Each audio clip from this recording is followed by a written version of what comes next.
I don't know why I did it. Maybe it was curiosity. Maybe it was the way the hallway felt colder as I passed by. Or maybe it was something calling me.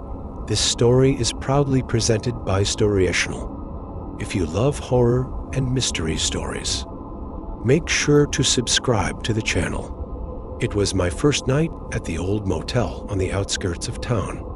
A cheap place, barely standing, with flickering neon signs and the smell of dust and cigarette smoke. I had checked in late, exhausted from the drive, and was given room for 103. But as I walked down the dimly lit hallway, my eyes landed on something odd, room 404, except it shouldn't have been there. I remembered the receptionist telling me almost absent-mindedly that the motel didn't have a room for 104. Superstition, she had laughed.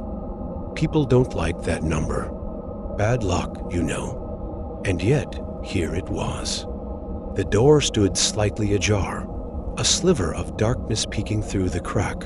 I should have walked away. I should have ignored it. But something in me refused to let go, slowly. I pushed the door open. The room was wrong. It was identical to mine, but something felt off. The air was thick, heavy, and it smelled like decay, like something had been rotting there for years. The walls were covered in faint scratches, like someone had tried to claw their way out. And then I saw the mirror. It stood directly across from the bed, covered in a thick layer of dust. I don't know why, but I stepped closer, raising a trembling hand to wipe it clean.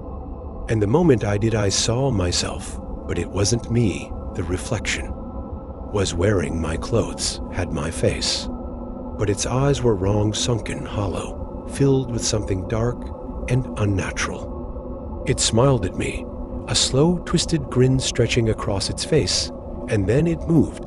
I didn't. My reflection raised its hand, pressing it against the glass. A horrible, muffled whisper filled my ears. "Let me out." I stumbled backward, my breath caught in my throat.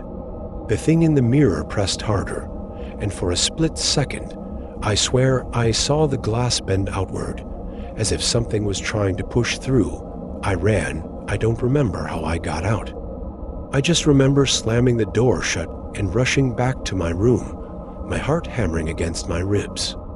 I locked the door, shoved a chair against it, and sat awake the entire night, too afraid to close my eyes. By morning, I had almost convinced myself that it had been a dream, a trick of the mind, exhaustion messing with me. But then I noticed something. My mirror had fingerprints on the inside. If you enjoyed this story, don't forget to like, comment, and subscribe to Storietional for more spine-chilling tales.